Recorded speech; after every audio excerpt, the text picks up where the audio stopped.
All right, Tim Han, people see you as the world-class coach, 40 million people impacted all around the world, lead trainer, founder of Success Insider. But who were you before all of this? Well, I guess very shy, introverted guy, I guess. Yeah. My journey started from very young age, from me waking up feeling terrified because I heard a loud scream of help that came from my mum. Mm-hmm. So my real dad, to put simply, was being domestically violent, and he left my mum in a very bad state. And he slammed the door shut, and that's the last time we ever saw or heard from our dad in our life. And it was around this time where, my mum, who was in a bad state, I said to Mum, what can I do to best support you? And she said, please promise me, my son, one day you'll study hard and one day you'll be able to provide for, myself, the rest of the family. And shortly after that, Mum decided to relocate us from Seoul, South Korea, for our own safety, from Seoul, South Korea to England. And I was growing up in a very small town that was pretty much 99% white, British. And I was like the ethnic minority. So I guess I grew up with many traumas, shy, very introverted. And I went through a lot of, I guess, bullying, and that contributed to further me just being indoors all the time. Yeah. Was there a pivotal moment in your life whenever you thought to yourself, surely this can't be it? What, in terms of like what you were living, what you were experiencing, like this shy, introverted, compared to the guy that you are right now? Was there this like line in the sand moment? Was there this silver lining moment where you're like, surely this cannot be all that my life is meant to be? I think it's almost like every day during those days where I would come home from come home from school, and I would draw the curtains, and I would just be, just sat in darkness and just kind of just always thinking, surely this can't be my life. Yeah. Do you ever still feel like that younger version of yourself that ever feels like he doubted himself, or the fact that he could have made it? Does any of those feelings or memories ever creep in or show up now? Yeah. I guess that past self, let's say one could say that's a wounded version of me. It does creep in every now and then, for sure. Especially with the amount of impact we've managed to have, or anytime we're stood on a stage and people are, just even listening to my words, let's say, it's such a contrast to where I was kind of used to be, where people would just kind of either bully me or physically hurt me just because I was speaking out loud.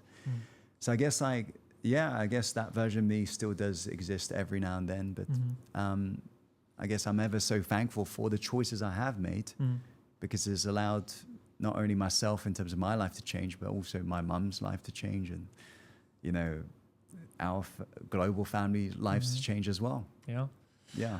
What would you say is something that your students would be quite surprised to know about you? Especially when I'm in speaker mode, when I'm really just going for it. I think they'll be surprised to know that I'm very introverted still.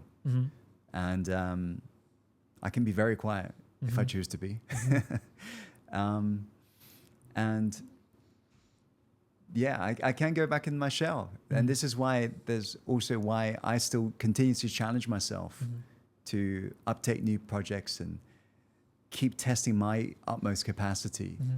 Because otherwise I can slip. I can go back to my past self.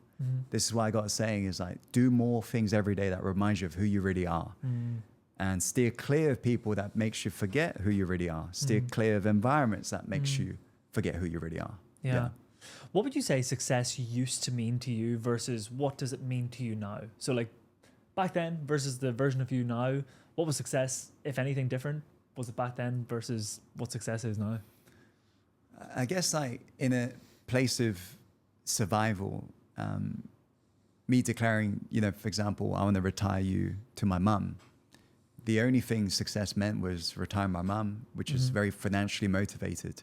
And I guess like growing up because we was lacking. Finances was a big part of success. I guess like after you accomplish some goals, success for me has changed a lot in terms of, for me, what it means is honoring highest potential. As in, you know, at the end of the day, it's not like we'll be remembered based upon how much monies we've saved or earned in our lifetime. It's not like at the end of our life, when I'm on my deathbed, I'll be saying, pass me the keys to my Ferrari, right? Pass me my mahogany framed certificate. No, we'll be asking for, you know, firstly, the people we love, the people we've been able to impact. And at the same time, when we do pass, we will be remembered based upon our potential.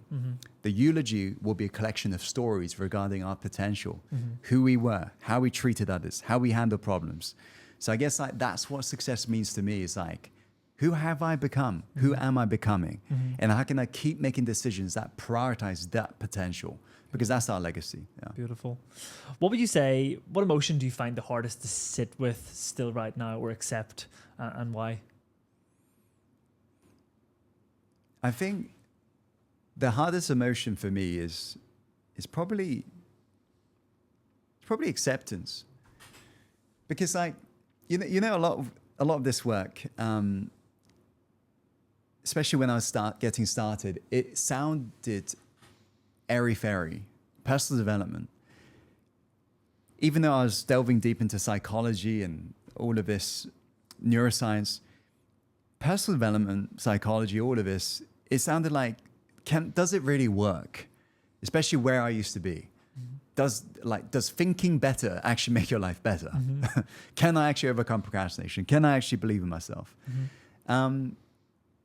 And after all these years, just seeing new results, seeing the new outcomes, and it's happened because, you know, with results, it's not gradual often, it's more of a quantum leap. And quantum leap comes from, you know, the science world where the subatomic particles is just suddenly leaps. And that's like, same with our life. A lot of these results, it doesn't happen gradually, it just happens overnight. It seems like overnight, all of the compounded new choices finally shows the new result. And sometimes every now and then it's still hard for me to see it and just think, wow, this has actually happened. Yeah. So I guess that's probably the hardest emotion for me to sit with.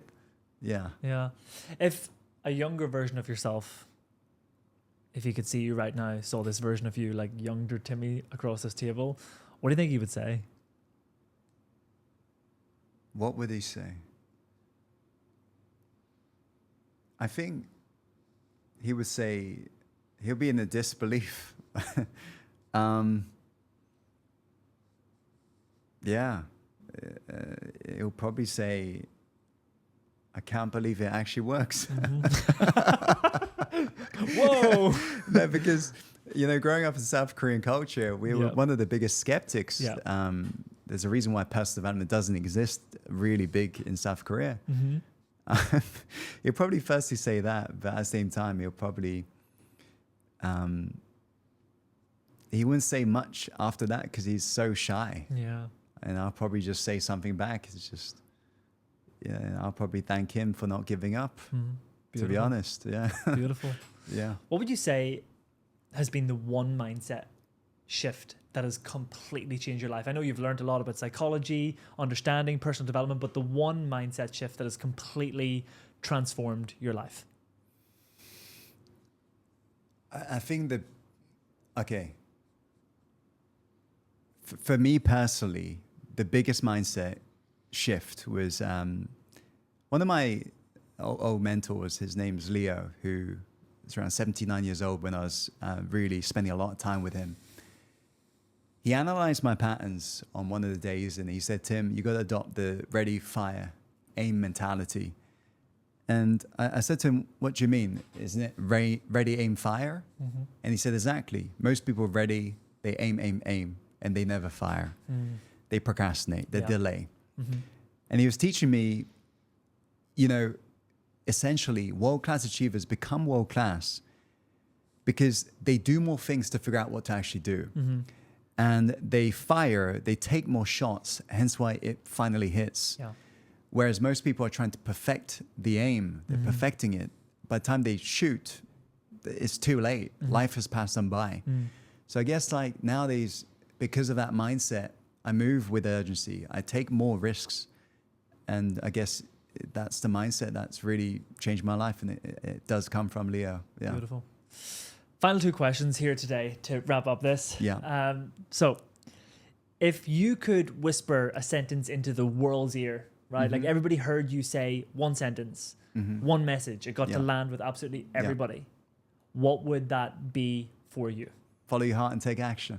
Yeah? Yeah. Follow your heart and take action. What does that mean? Like if anyone's listening right now, follow your heart and take action. If they're hearing that for the first time, Yeah. what does that mean? It means deep down we know where our calling resides. Follow that highest yes and go and all in. Yeah.